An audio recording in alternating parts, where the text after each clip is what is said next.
Македонското прашање секогаш го решавале други без да не прашаат нас.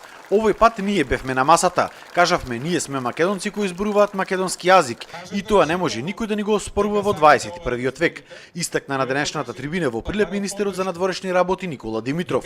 Тој нагласи дека можеби како никогаш досега во нашата историја, нашата иднина зависела од нас самите. Според Димитров, минатото било важно, но не можело да се смени. Се менувала само иднината, а се учеле лекциите од минатото. Нема лидерство, нема патриотизам, ако не ги решаваме тешките прашања. Што е патриотизмот? Храброст или страв? Вложување на себе во општото или злоупотреба или жртвување на општото и националниот и државниот интерес за личен интерес? Каква генерација ние ќе бидеме ако на овие млади не им дадеме барем пристојна шанса за добар живот и за честен надпревар со европските деца од другите држави? Министерот за внатрешни работи Оливер Спасовски истакна дека гласањето било обезбедено и дека никој не можел да го спречи било кој граѓанин да го оствари своето демократско право. Ги знаеа сите детали, дури даваа предлози како можеме да го подобриме договор. Меѓутоа имаше една работа која што беше најважната работа за Мицковски за ДПМН.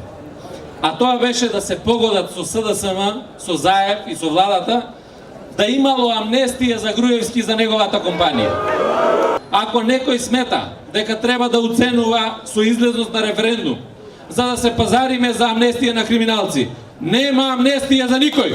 Професорот Никола Дујовски упати порака до младите да не се сумневале дека ова било вистинскиот пат за нивната иднина. Тука каде што сте растени, тука каде што се образувате, да живеете европски живот, да имате исти свет и исти сопишта како вашите колеги студенти од земјите членки на Европската унија.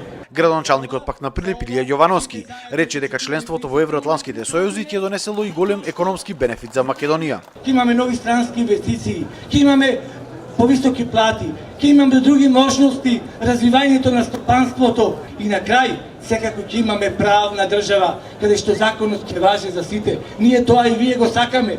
На трибината беше потенцирано дека ако имаме успешен референдум, Македонија ќе била членка на НАТО за околу една година, а со тоа се заштитувале нејзините граници и се осигурувала безбедноста и иднината на државата.